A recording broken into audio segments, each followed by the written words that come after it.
Hello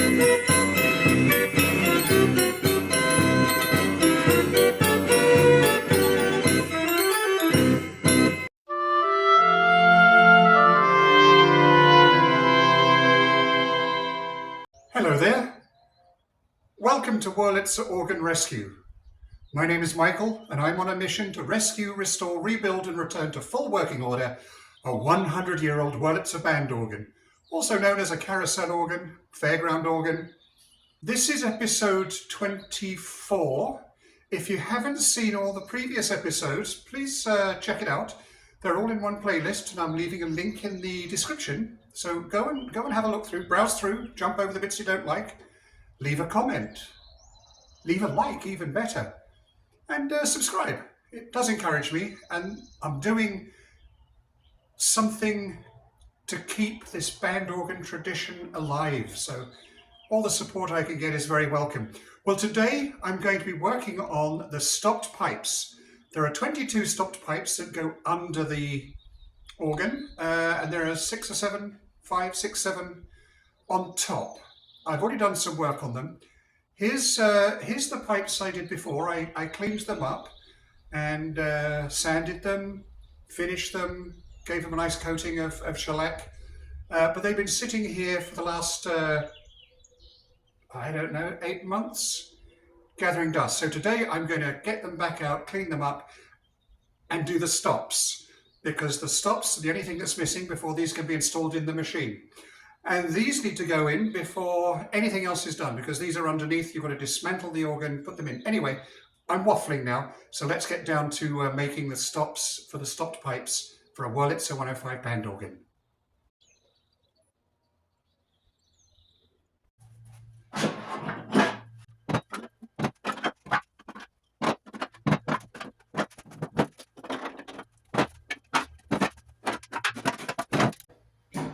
There are 22 pipes that go under the organ, and according to the plans, actually going to be laid out like this. So what I'm going to do now is get these sorted out according to the plans. These are the Stanishek plans, which is what I started with 20 years ago. Very good drawings, a little outdated, a couple of small mistakes. Biggest challenge is interpreting them because they're handwritten. But it was a wonderful effort by Stanishek. He got lots of people started on making 105s, so that's his legacy, I guess. Well done to him. Okay, let's get them sorted out.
Well, that's the stopped pipes sorted out.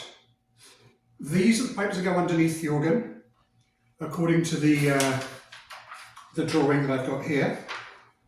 And there are 3 different sets of pipes, well, 2.5 sets of pipes here. There's the bass Bygone pipes, which are the biggest ones. There's the accompaniment flute pipes, which are the tinier ones. And then there are the melody flute pipes, of which 2, 4, 6, 8 go on the bottom of the chest and 2, 4, 6 go on the top of the chest. The ones that go on the top of the chest have to have pipe feet. They still have to be stopped. Now, these are going to be made with these blocks, which I've already made. They are made with shaker pegs that I got from Rockler. I've got loads of bags of them. I've got lots of different sizes. Now there's one problem, and that is that over here, where this pipe meets that pipe, there's really not much space to put in a nice long proper peg. So what I've got is I've got some other pegs. I think these are clothes pegs, but they're shaker pegs, and I'm quite happy to use these as they are really, well, they're just perfect for it. Now, before, these were made with solid pieces of wood with little leather flaps on them, the ones that I've been making. And they're a little difficult. They're very unforgiving. There's very little give in them.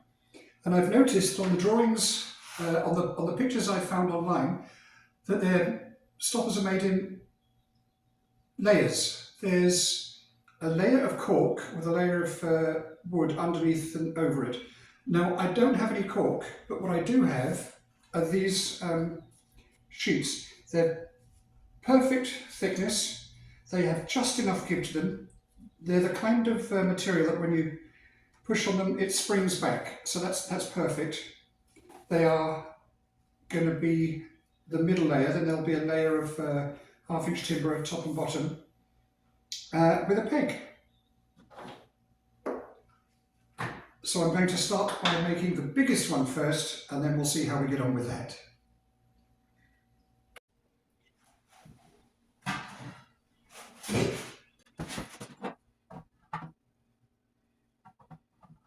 Started by measuring the openings of the pipes, then cutting bits of wood. I need 2 pieces for each of the pipes, and then I put a piece of leather around them just to make sure they were kind of in the ballpark size. And here I'm cutting a 45-degree angle. I guess this is to help make it a little easier to put the pipes into the put the stoppers into the pipes.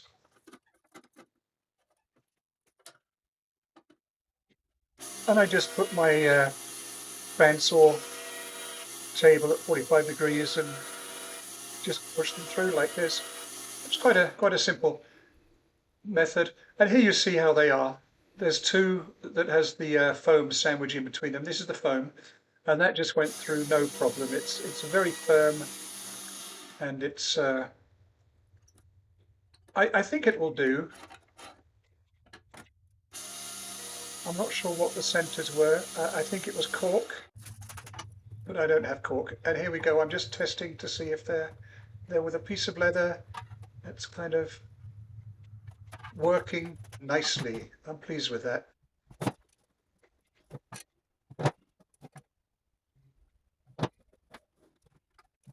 And then I went through and measured up all the pipes, trying to save a little bit of time, do all the measurements, and then do the cutting in one go. Trying to be a little bit organized. I'm not a very organized person, to be honest.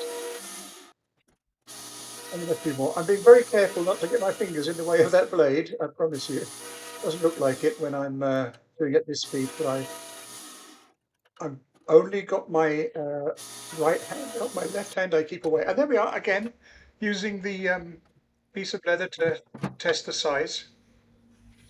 And before I knew it, I had the five already cut. Now I'm going to glue the bottom board onto the foam. So that's what this is. That's what's happening here. And on the bigger ones, I'm putting a little weight on top. I've got some old ice cream containers which I fill with water. They make nice little weights to put on things. And there they are. The first glue up's done. Now I'm getting ready to do the second glue up. The second glue up is where I'm putting the top on the sandwich or the bottom. At the moment, they can be used either way. Quick sand to get off any rough edges, and there we go. There's the weights I was telling you. I should patent that. Ice cream weights.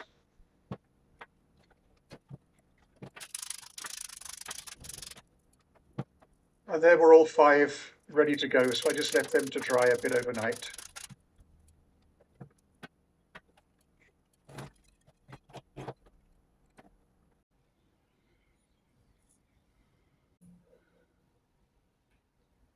Left these to dry overnight, and now I've got these sandwiches with the 2 pieces of timber with the 45-degree chamfers on them. I've got these 5 done here, and while I was at it, I cut the slices or the pieces for the other pipes that need to have these stops made. But before I start gluing and doing everything to those, I want to make sure that this system is going to work. I'm inventing my own little way of doing this after seeing some photographs online, so I better make sure it works. What I'm going to do first is drill a hole through here. I'm going to put a little pilot hole all the way through. Then I'm going to drill out the top here to take the handle or the peg, and I'm going to glue that in, and then I'm going to use the small hole to put a screw through here and make sure it's flush, although that's not terribly critical. I'll put a screw through here, so there's a screw, so it's glued, and there's a screw in from the back side. Sometimes these need to take a lot of punishment, so I want to get that done first. So I'm going to mark these, find the centre of that, and then start doing some drilling. It doesn't take long to set up the drill press, just marking the centres so that I can find the best place to put the little handle in. It's corner to corner and both sides, and then I found my mark. This one is going all the way through. I've set the stop on the drill press to make sure it goes through without having to do it from both sides. And now I'm doing drilling halfway through with a bigger size hole so that I can put these eggs in. They don't go all the way in, I haven't pushed them in. And this little hole there, that's like a pilot hole for when I put the screw in from underneath. That will also add a lot of strength to it. Now I'm going to fix these in with epoxy. For some reason my pump stopped working, so I had to pour it out. I'll get a new one, I guess, from Amazon. And there we have the 5 ready, glued, and ready to have the leather put on them. So before I put the leather on, I'm going to give them a coat of paint. The ones underneath the organ I'm just going to paint black. It's to protect the wood. No one ever sees these until they go underneath to do maintenance or retune or something. But I do like them to look nice. I don't want it just to be bare wood. That didn't take long. Well, these stops have come out quite well. They fit in there, they're quite loose. By the time we get a piece of leather around it, that should work nicely. So I'm going to take these into the other room where I've got a higher working surface and I can cut and mess around with leather and try and get these working. So I'm actually very pleased with this. So it's time to put leather on these stops.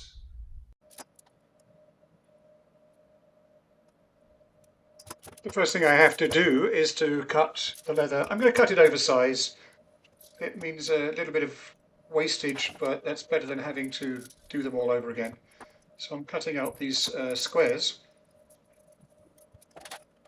The leather I'm using is thinner than the thick packing leather I use for the gaskets. I'm hoping that this will be thick enough with enough nap to give it a good old airtight seal. I'm really not sure how critical it is that it has to be totally airtight, but I'm guessing it does.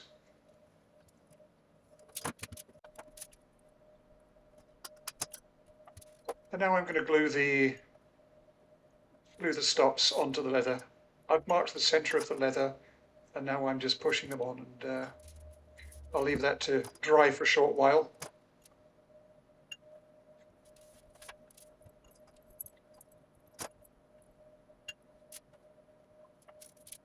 So these are the 5 of the biggest ones that go underneath. These are the bygone pipes. This is a complete rank in its own right. There's only 5 pipes in that set. So these are the ones I want to finish this week. I need to make sure that it all works before I go ahead and do a lot of the little ones as well. So once I've got that leather on, I'm just testing to see if it goes in. It does.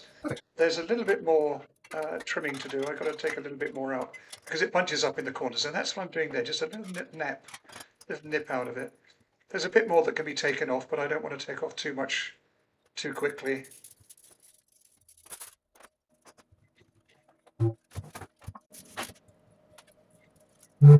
Seem to be working fine.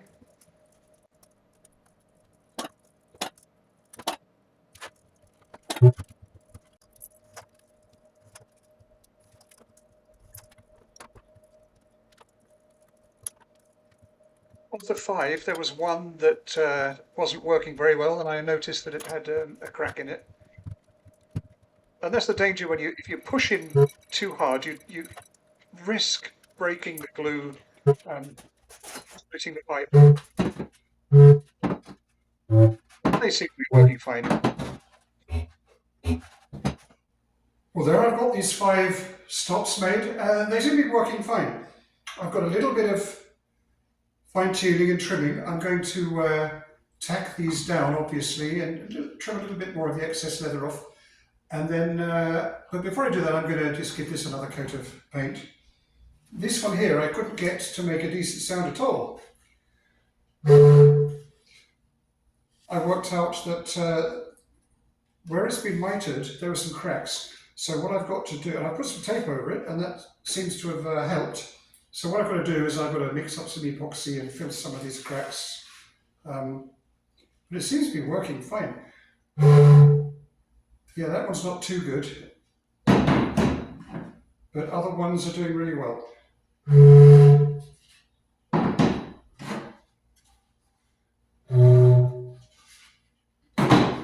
Bit more tuning, cleaning, and we're ready to go with these. Now I've got a lot of work to do on the other pipes, but that's for another episode. I've been working hard on these now to try and get this episode out.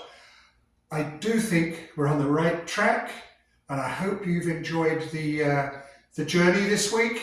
So if you haven't already done so, please like and subscribe, tell all your friends about it, and I'll see you next week, all right?